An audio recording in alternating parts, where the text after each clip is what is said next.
Hello, and welcome to yet another episode of the Conversation Capital. Today we've got a good friend of mine, Khanyisile Hlatshwayo, and the voice of reason behind the camera, Bonga Bweta, and we're chatting all things to do with sexuality, more specifically, bisexuality. Hi, Khanyi, how are you? I'm good. I'm so happy to be here. Actually, I was like, no, but don't put a name.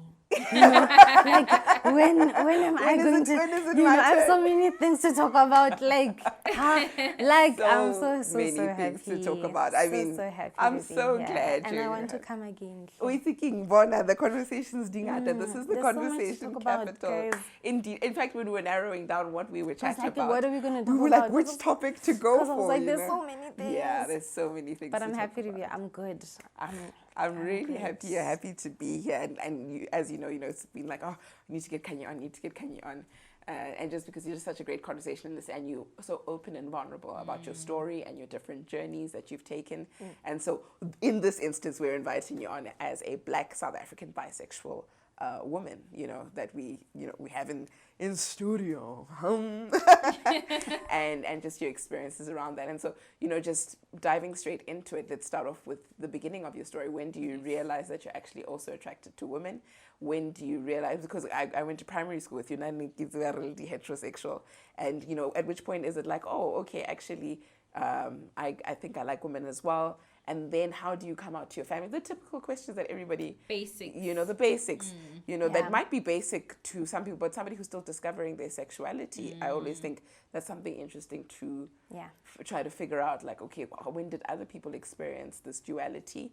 And beyond that, at which point do you say, okay, now I can come out to my family? How does your family take it? What's your story, Khanyi? So, first of all, I don't ever feel the need to come out. I love that. It was just like it's just not a thing for me. Like, I don't feel the need to announce, when I sit down, hi, I'm bisexual. Like, why? No one sits down and says, hi. I'm straight. I'm hi, straight. Bonga, nice This to is meet so you. Yeah, true. I'm Yeah. straight. I love that. There's like I've never come out. Like, people just saw it happening already. I'm here like gila opi with a girl, and a butch girl, and it was kind of like that's when they realized that, oh, okay. Sure. When did I realize? It was like, how guys are always like, no homo when they when they say something nice about another dude, like, oh, he looks good, no homo. Yeah. I would always be like, girl crush, but it was actually like girl crush. Actually, like that was my no homo. Yes. But like I'd make friends with girls, and I'd realize that Kimufila in another way, like after you've met a dude and it's like, oh my gosh, I think, and that's how I realized, okay, so this is what it is. Yes. But it was never like, now I have to come out, now I have to. Do you think you not feeling the need to come out stems from maybe having an open-minded family, or is it just a decision you took on your own? It was just unconscious. It was just unconscious. I didn't make like a decision to say I'm not gonna tell anybody or anything. Like, because also I think it just like when you tell people, it becomes a whole event. There's like, when did you realize? I mean, Exactly. When did you realize? Yeah, like, when did you realize? So, like, guys will make it a whole thing where it's like, so, hey, Can we partake in threesomes? Can we partake in Actually, that is one of section? the questions I Yeah. wanted to ask you. People, do they fetishize People, you to say, yes. That's why I also don't like announcing it, because it'll be like they fetishize you. So it's like, like no one realizes that I also have emotional feelings for women. Like, it's not just you know, chemistry, the whole time. Like, I actually have emotional feelings for women too. Yes. They, like, people make it like people make it like it's a sexual thing. It's a sexual thing. Ooh, you can't decide. You don't know. You are just going through. Maybe the term shouldn't even be bisexual. I don't know, by relationship. I just, my because it makes it seem like the whole concept is around sex only. Exactly, but I think that's what all these LGBTQ, LMNOP. Hey, that just like, I feel like making it sexual kind of narrows it down to you just have sex with these people. It's never a relationship. When it's a full-on relationship. Feelings for these people. So now, it was like it was never like a conscious decision, but I just never felt the need to come out. Sure, saying this, Khanya, I mean, for me, it sounds very different to, you know, the story that we know and how people take such, I don't want to say offense, but like, you know, it's a very personal thing that you enter into that type of conversation. But you're saying, I never felt the need to hypersensationalize it like that. And so that being said, though, then where do you stand with regards to just, you know, people, the attacks, certain attacks one would get being there, because we can't take away from the fact that, so it's like me saying, I'm a black female, I don't know why it's a big deal. At the end of the day, I'm targeted for rape. At the end of the day, I'm probably the last person to get a promotion at work. You know, all those things. So how do you then work through societal issues, not a Kanye issue, societal issues, the pushback? Do you receive pushback, like we spoke about men fetishizing? I heard that word here. Great, guys. I learn new words here all the time. You know, creating a fetish out of, you know, your sexuality. Or, you know, what's the pushback? Or do you find pushback? You know, or even like things like corrective rape. We've heard these things of like people feeling like you're doing the wrong thing or wanting to advise you, you know. Or confused. You know, yes, or that you're confused. People or you're really like making... greedy. Yeah, greedy is a term bisexuality about being like, you can't decide. You can't the pushback is you can't decide. You are not monogamous. You can't be monogamous because you like, and also they kind of label you according to who you're with. So when you are with a woman, you are lesbian. When you're with a man, you are straight. Like, it's like I can't just be, you know, and like also the whole thing of we're inherently out here hoeing, you know, like because we can't decide. You always want both. You know, and it's like, no. People are so invasive. People are very invasive. People are so invasive and insensitive also. So like, now that's most of the pushback that I've received. But how I deal with it is always just, they say it out loud, without shame. Without shame. Like people, like someone you've just met will be like, so right now, are you seeing anyone? And it's like, no one thinks that I can be single because I have so many options. how am I? You're still dating just like anyone else. You know, you go through the phases like anyone go through else. the phases like, you know, it's not like I break up with a man, then I go to a woman. I break up with a woman, and like, so it's just like, and also it kind of pushes, it pushes you into a sort of closet, like a bisexuality closet, because you kind of can't, when you know that when you disclose it to people, it's going to be a whole thing, and you just like, I just don't want that. It's exhausting. Like, no one sits a straight person down and is like, so, hey, are you single right now? Are you in? Well, as a straight person, I can tell you, it's so annoying. People always want to know. That's what people want to know. There's even a song that says, you know until someone loves you. You know that song, there? Yeah. And I believe that it's true. Everybody wants to know, top 7. Like, you have to say a name. The name has to be there. With as my top 7, top 7. You know? Who are you with now? You know? And if it's a girl, is she butch? Is she feminine? Like, that one. Who's the girl? Who's the what? And it's like, nah, I'm girly, and I prefer I'm lying. I don't even have a preference. I don't even have a preference. Like, I prefer someone who I can also be friends with, just like normal dating. Like, we must still have that vibe. We must still be able to be friends, and we must still, whether you're butch, whether you are femme or whatever. And it's like sometimes they kind of expect a certain gayness out of you when you are with a woman. They'll be like, so you're, because I'm femme presenting. You see, there's also the politics around this whole thing are so tiring. You're femme presenting, so can a girlfriend, can a boyfriend. So how really true. So if it's me and Ursula, it's like Lar confused. Who's who? And it's like, we're not even at that point yet. Like, our relationship is still new. You know, like always having to answer. So that's also just my thing about like the whole coming out thing. I don't mind people knowing. I'm not hiding it. Yes. I'm not hiding it. But you never felt the need to. But make I just a never statement. felt.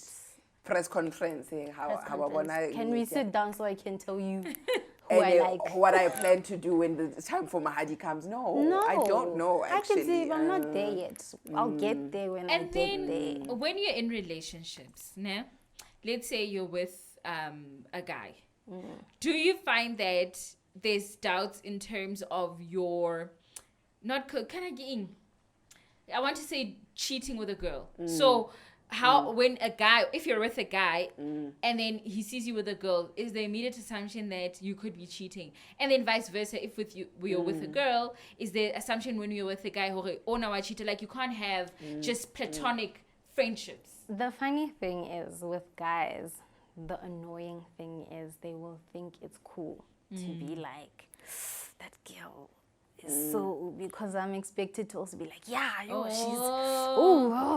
like going over crazy over girls because he thinks we're both going to be like, you're in a relationship. It's like, excuse me. I mean, still your girlfriend. Yeah. And then with girls, wow, this is so interesting.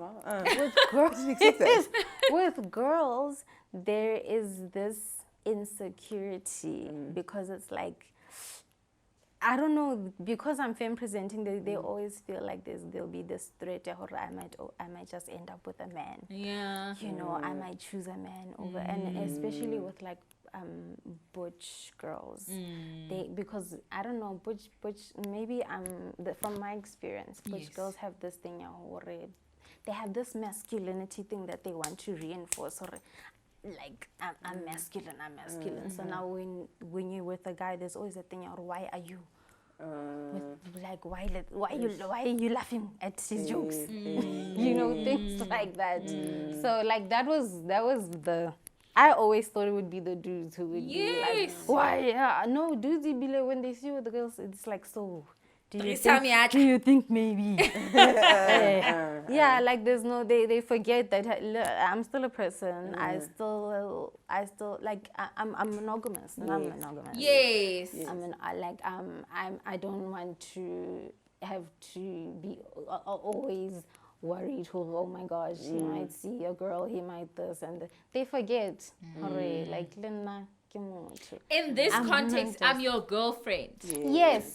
Like, so you behave in any way that you would. Behave the way that you would in a monogamous relationship. Like, respect me. With a heterosexual woman. Yes. Behave that way. Respect. It's a relationship. It doesn't matter. Like, they just lose. As soon as you tell them that, you know, I'm actually like bi. Like, if I tell a dude I'm in a relationship, they'll be like, oh, and one of the excitement. Yes. So that's like, I feel like for a lot of us. Let's really do it. Is this every single guy? Or have you met guys that are a bit like, that show a bit of concern? Not every, but most guys, especially when it's like fresh. And I'm like, nah, I'm not straight, by the way. You know, because I don't know, somehow the conversation always sneaks in. Yes. And it's like, no, I'm not straight, by the way. And then Mabana.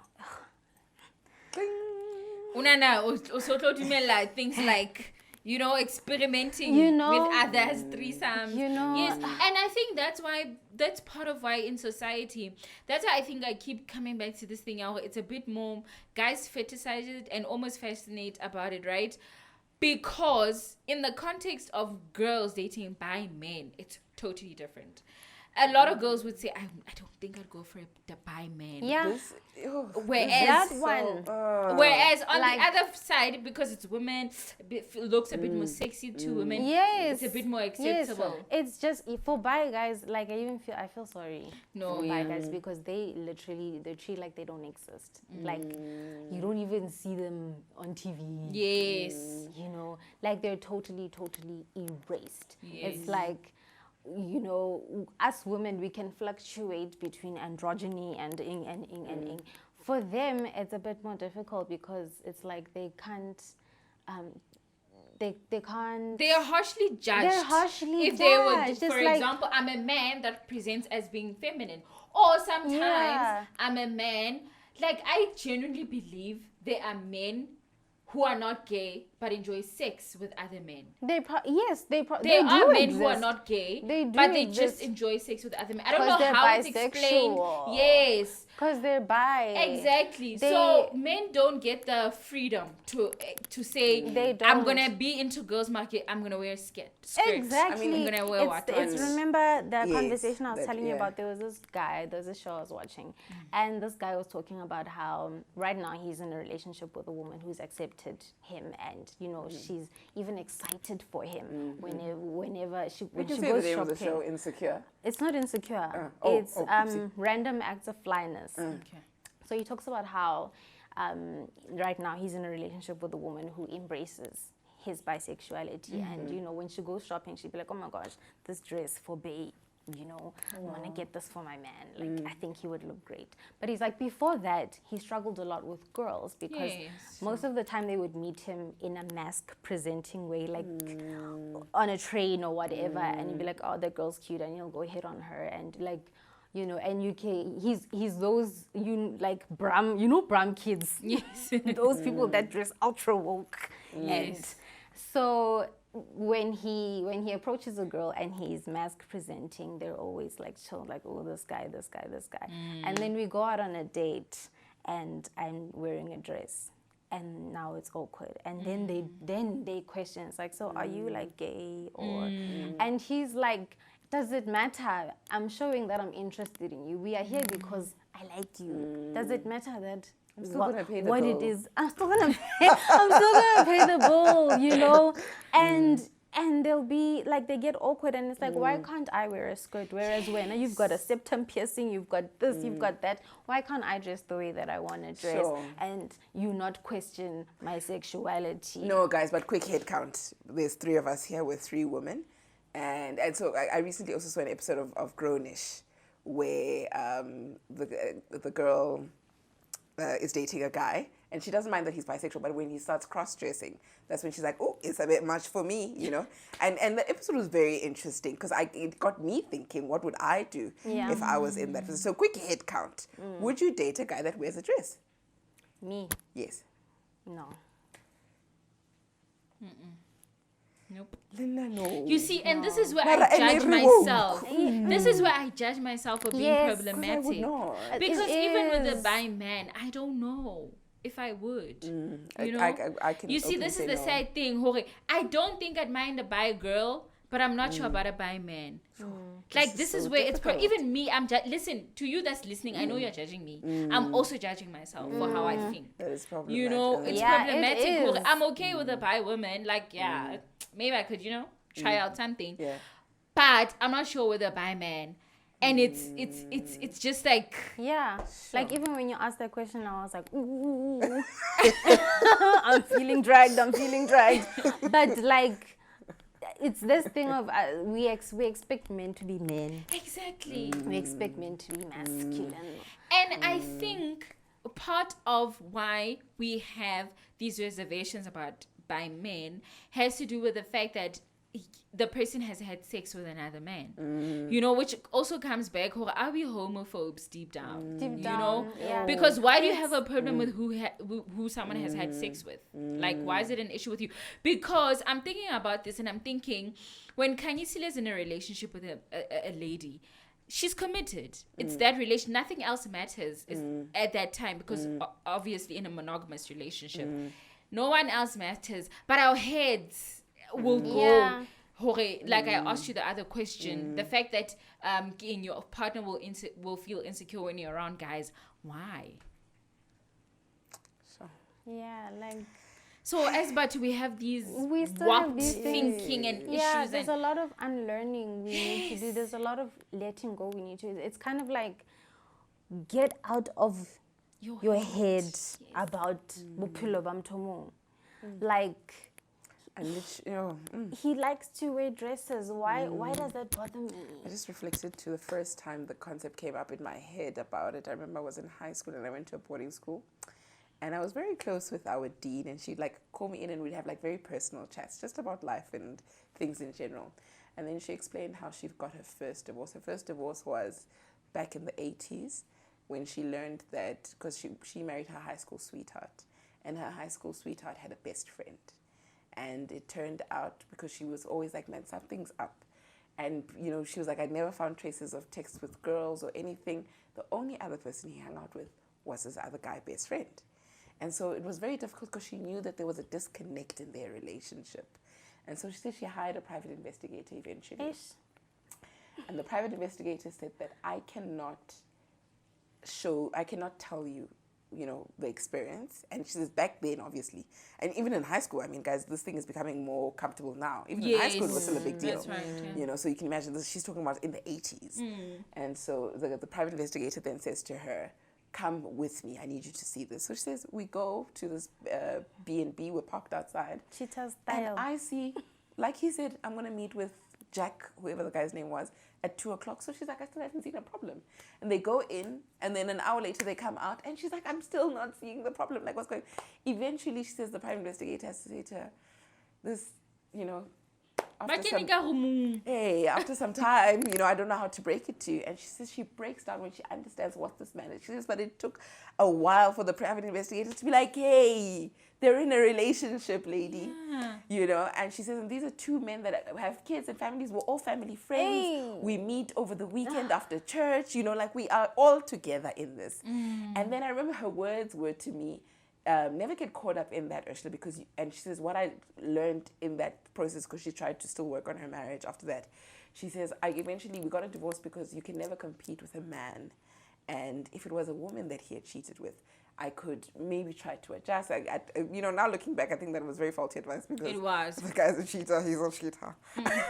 Okaba slim, okaba na dibunu sekana senyani. Hey, it will. If he's a cheater, he's a cheater. But anyway, and so you know, that was the bait that I kind of ran with, to say you can never, you know, become a man. If a man likes men, he likes men. And it definitely, I mean, I was maybe 14, 15, and it did something to my thinking, you know. And that's the thing that I'm saying, that, you know, society, it's these conversations we have with elders when we're younger that make it so difficult for you to see. Even also how if maybe a guy cheats and it's with a guy, it's like, it's like, why would you cheat on me with a guy? Like, why does it matter it's a guy? Yeah. The person has cheated on you. Yeah. Why are you more concerned who has cheated on you with a guy? But I think it goes concerned because it's like, so what was I a front, or did he really love me? I think that's the issue. Was I a front? Sure. Or did he really Which is likely what that marriage was for that one, because even in the 80s, I'm sure it wasn't acceptable. Yes. So he's like, hey, let me look like a astute man who has a family. So and you just happen to be the perfect magodi. You know what? Let me take this person home and then continue with this other life. Because there is some love there for her. Married. However, it's not in the same way. I even wonder, like now, maybe things are more open. I'd love to ask that guy, were you bisexual or were you just gay? Yeah. You know? Because he must have been having sex with his wife. Yeah, they've got they have kids. They have kids. But this one is... No, heavy shame. And then... So, if I may, here's what I'm thinking of. So, Ubong was saying, are you not a homophobe for not wanting to be with a guy who swings both ways. I think the issue you're raising is actually something that it sort of puts you between the conversation between a rock and a hard place, because are we then saying that a person is not allowed to not want to be with a guy who swings both ways? In other words, are you not allowed to have that preference? Like, you don't want to see yourself in a situation where you're wondering if you're a front. Yeah. Is that not valid? Yes, it Should we is. consider that woman a homophobe? Yeah, that's also a thing. It's maybe, maybe he's decided to say he's bi, but and he is gay. And I think that's my issue with cross-dressing. I don't have issues with a bisexual man because I mean, how can I? But that also comes to part of our. That also comes back to part of our doubting of bisexuality, because why do you think, oh, he may be gay? Why is he bisexual? Why doesn't it stop there? But you're saying your issue there's with so many layers. My issue, I don't have an issue with cross-dressing, but I would not be with a cross-dressing man because I feel like in relationships, I feel like I want to always be the one who's and that's feminine. A preference. That's my preference. I prefer to be. I want to be the feminine one. I just want that balance, because too feminine, too masculine. I think it also boils down to my spiritual beliefs, is that there has to be a balance between the masculine and the feminine. So I said banana really too. Oh, and we're almost running out of time, and we didn't get to that. The interaction between your sexuality and your spirituality. I mean, obviously, elephant in the room, Kanyiki Goko, and but I think definitely I don't even want to start the topic now, because it would be doing it injustice to just encroach on that. So once again, we talked about inviting you back and having you back in. I think we're definitely going to need to talk about that. Oh, yeah. I'm sure everybody would be interested to find out the intersectionality between the two, where your spirituality meets your sexuality. Yeah. And how does that work out, and how does it play out? And I'm tempted to ask a question, but I will not. We will definitely bring Kanye back next time. I promise you we will. But as for now, though, we do need to say goodbye. Don't forget to like, share, subscribe. Let us know what you thought. Drop your comments in the comment box. I'll make sure Kanye checks them out and answers any questions that you might have for her or for any one of us. Also, let us know what you'd like to talk about. It is not only the conversation capital that belongs to the ticket, it belongs to you too. Goodbye and God bless.